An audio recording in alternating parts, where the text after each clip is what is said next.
Have you ever tried to build self-service analytics and have no idea where to start? Well, let me show you how to do it in Tableau. So the whole idea with self-service analytics is you want to create dashboards or tools that a consumer can modify and tweak and interact with to answer more than a single question. And this can help a single stakeholder, it can help many. So let me show you how it works. Here's a simple example using a histogram and a parameter.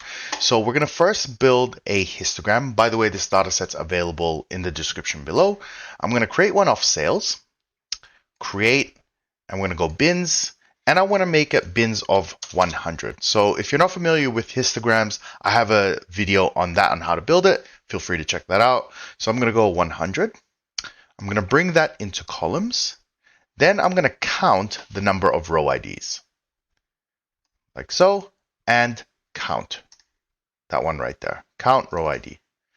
Okay, then I'm going to just compress this into one view, so entire view. There you go. Now, I'm going to move my face just up here. What you'll notice is this is extremely granular, really granular. It's got a lot of cuts. Now, the thing is, some stakeholders may want a lot of cuts.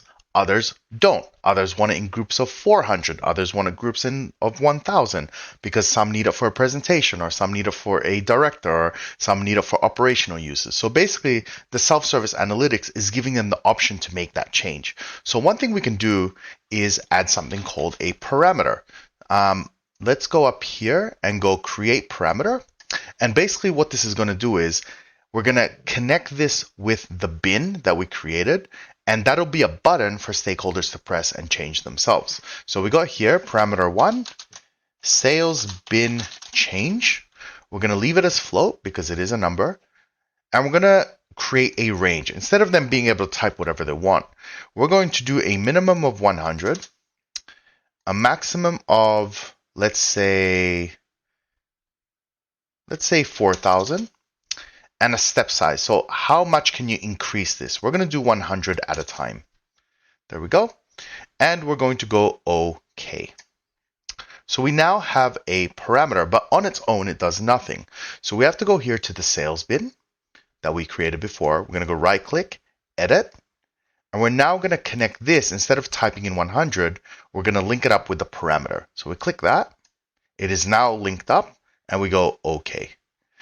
If I right click the parameter, I'm going to go show parameter, and you're going to see this button up here. So now this will be available once we deploy this to Tableau Cloud. And when they press this button, you can see it's very dynamic. They can change it themselves.